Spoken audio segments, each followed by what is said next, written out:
Hey, I know this is a giant frickin' bucket of orange soda, but when it's 100 degrees outside, are you really gonna question? Hey guys, what's going on? NGS back again for another video. Since I've been in a recent, well, I wouldn't say it's recent, but for a good chunk of my videos I've been doing for the past month or so, I've been talking about comic books, and I've been exploring my roots with comic books and, discussing a lot of the things that are going on surrounding the comic book world, such as the various live-action movies that were coming out, my thoughts on them, if they're good, they're bad. And there was really something that, it's been more than a year since I've actually talked about this. What I want to do is I want to talk about The Amazing Spider-Man. For any of you guys who don't know, The Amazing Spider-Man is the upcoming 2012 Spider-Man film franchise movie Reboot, directed by Mark Webb and starring Andrew Garfield as Peter Parker and Emma Stone, oh thank Jesus, as Gwen Stacy. Now there's been a huge uproar from the Spider-Man film franchise movie community, Film Critic Buff Association of America, located in Mexico. There's been non-stop hate from this movie from every single direction. Things such as death threats towards the actors. People are saying that Andrew Garfield looks nothing like Peter Parker. They shouldn't have rebooted the movie. They shouldn't have done this. They shouldn't have done that. Where the heck is Mary Jane? She was the first love interest. No, I am not kidding you. I'm not kidding you. They've said things like this. There's no way this movie is going to be good. They should have continued with the Raimi films. Alright, so in this video I want to attempt to clarify and clear some things up on The Amazing Spider-Man, as well as I might start ranting out a bit because there are some things right there that literally, there is a limit from how much you can love something, but this is just borderline fanboyism, what these people are doing. So the first thing I want to start out with is the reboot conundrum. Everybody and their dog was saying that the film franchise did not need to be rebooted because of the way Raimi's films were working. They were still good. I just want to point some things out. I do enjoy the Spider-Man films by Sam Raimi. Well, 2 out of the 3. I'm not going to talk about the third one that much. But I do think that number 2 was better than number 1. Number 1 did have its redeeming qualities, but just overall as a Spider-Man movies, they just didn't do justice to the comics. Sure, they were on a level of films, they were considered good. They were above average movies, but as comic book films, they were kind of lacking in some things because as each series went on, they would change a lot of things that didn't need to be changed. Fair enough, when you're adapting from one source to another, there are some things you're going to have to change, as well as taking some creative liberties, to make it work on film. But just the things that they changed, they were for no reason, and they started out kind of wonky, and that's why, for the most part, as a whole, the franchise was kind of, meh. Not as bad as X-Men, but it was still kind of meh. So the reason why they are rebooting this, for the people out there who don't know, is, first off, what you have to understand is, I think you guys are confusing the terms reboot and remake. A remake is something where you would take, like, I don't know, I need a film. Okay. You would take a film, like let's just take Neon Genesis Evangelion, and you would remake it, and in most cases it would be sometimes a shot-for-shot remake, in some cases it would be something completely different. But that's usually just one film. A reboot usually happens to a franchise. The best case scenario is when the film series is either A, going nowhere, or B, looking really bad as far as, future installments. So they would do a reboot to give new life into the franchise. A reboot is meant to, explore new avenues of what they could do with the series, especially if it's comic books. They can do whatever, sky's the limit. So that's what they're doing. They want to go back and they want to do it right, and they want to do it from another angle. There is no sense for them to go back and redo Raimi's films, because those would be considered a remake. Why do you want them to redo Raimi's films? They aren't good enough to begin with. They aren't perfect. Like you guys like to say. You say they're the third coming of Jesus. They are not. So why would they go back and redo it? Even Sam Raimi admitted that his films aren't good. Overall they're good, but as keeping to the Spider-Man continuity, not so much. So, Spider-Man 4, and the funny thing is that you guys don't like the idea of them keeping close to the comic books and, branching out and doing something new. But did you even know where Spider-Man 4 was going?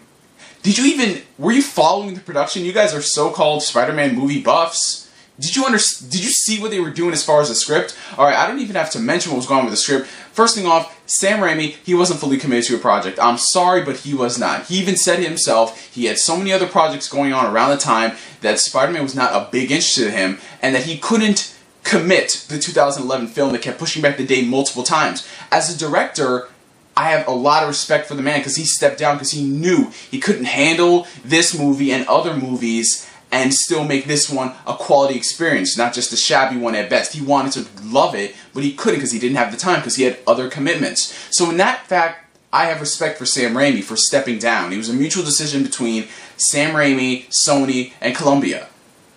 He stepped down, people. They didn't fire him, alright? He stepped down because he knew he couldn't commit to this. And even based on that, the plot of Spider-Man was looking ridiculous as is. Given what they did in Spider-Man 3, do you know how many characters they've killed? The what's the word I'm looking for? The chances of them being on screen. You people like to say, we want Carnage, we want Carnage. Okay, first off, explain to me, how the hell are they gonna have Carnage? They can't have Carnage. Why? Because they killed Venom in the third movie. Venom's dead, you know. So how is Carnage going to be in the next movie if he wasn't, you know, based off of Venom? You know, it doesn't make sense. And if they try to put him in there, first off, it would be too graphic for, you know, their demographic that they're going to see. And second, how the hell are they going to make it work? You want to know what they're going to have to do? They're going to have to go back and change a lot of shit around to make it plausible, to make it feasible, to make it seem like it would work. And you know what? You guys wouldn't want that because then they'd start changing up so much more shit because they can realize they can get away with it. They would have to change stuff. Of course, when you're adapting, you have to change stuff. But the limit they'd have to do would be for the entire movie, you guys. And then the main villain, they were talking about bringing in the Vulture, whatever. But the sub-villain, the Vultress, and the character who would become the Vultress, Felicia Hardy. Felicia freaking Hardy. Now, I'm pretty sure I know someone else named Felicia Hardy in the Spider-Man universe and who she becomes, but I'm sure it was not the Vultress. I'm sure. I'm quite sure. What did it rhyme with? Mac, Lat, Jack, Back? Oh, man, what was her name? What was her name? Kind of reminded me of Catwoman? So I hope that settled the fact why they are rebooting this, you guys. Because they knew that they didn't want to go forward without Raimi because they wanted him for the majority of the project, and when he couldn't commit to it, they said, okay, you know, we'll go our own separate ways, we'll reboot it. That's what they did, you guys. So why is this such a big deal to you? Would you want them bringing another director who could potentially screw up the franchise even more, or take it in a turn that we don't even know in this established film universe? No. So the best possible thing they had to do was reboot it, you guys. Unless, you know, so by some miracle, Sam Raimi's schedule was freed, but it wasn't, you guys. He was backed up from films all the way up to 2014. So we wouldn't see a Spider-Man film for a good long while, at least a decent one by Raimi. So I hope that settled the whole reboot remake. Damn, it took a lot of time in that. And the second thing I want to address in this one is, a lot of people have been going around and saying that, based off the trailer, which, you know, I'll get to that later, people are saying that, oh, this movie is going to look so emo, you know, he's going to have, like, emo stuff, he's going to do emo things, you know, Spider-Man is not about emo, Spider-Man is a light, fluffy, happy universe where nothing dark ever happens. That's right, you tell him, dog, you tell him. First off, what you guys have to understand is that was a teaser trailer. Anybody who is involved in films or watches movies in general knows that trailers can be deceiving. There are some trailers that would highlight a certain scene in the movie, and then there are some trailers that would highlight a certain theme of the movie, a certain emotion. They can make a trailer that's all happy and fluffy if they wanted to, because I'm pretty sure it has moments in there, but they wanted to highlight this one because that's what the movie's going to be about. It's going to be dark, it's going to be gritty, it's going to be contemporary, it's going to be about his life. You guys somehow have it under your... You have it stuck in your brain that Spider-Man is all light and happy and fluffy. It is not. There are a lot of dark, complex storylines. And what they're adapting, the Ultimate Universe. Say what you want about the Ultimate Comics, but that is the best telling of Peter Parker's origins. You guys like to point out that Peter Parker, he's always happy, he's always go-lucky, he's always cracking jokes. No, that is Spider-Man.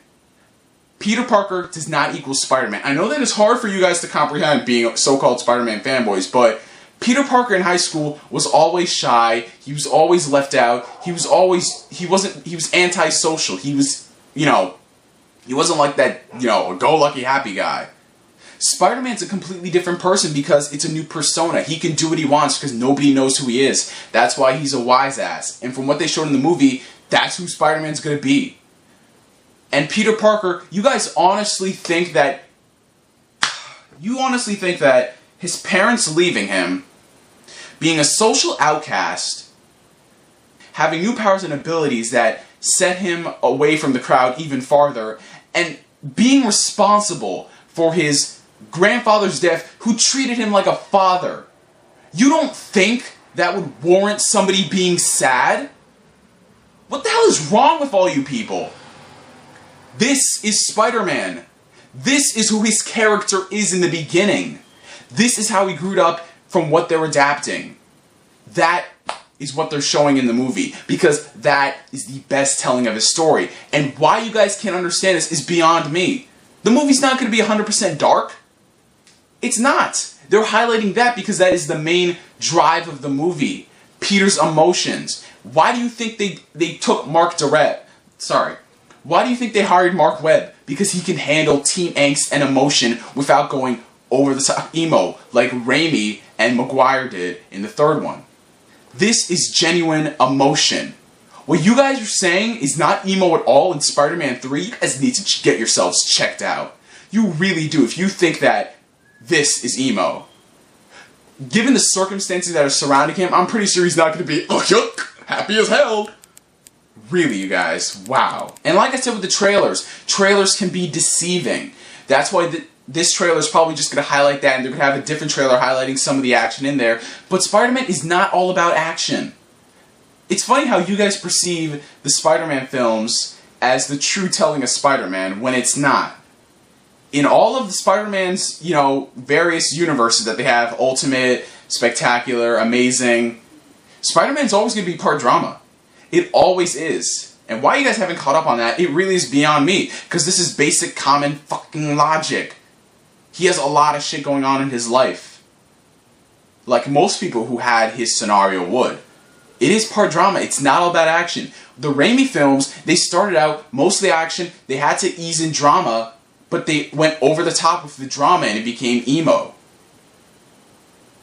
You guys have to stop thinking to yourself that the Raimi films are the be-all, end-all of films, because they're not. You have to accept this. Okay? I like the Raimi films, but I'm not going to put them on a pedestal and say, this is the only way to watch Spider-Man. Because it's not. This isn't the retelling. This isn't the best version of it. I'm not saying that the Amazing Spider-Man's coming out could possibly be the best one, but it's looking like it is. Based off the origin story alone. I'm not even talking about the action or what's going to come later.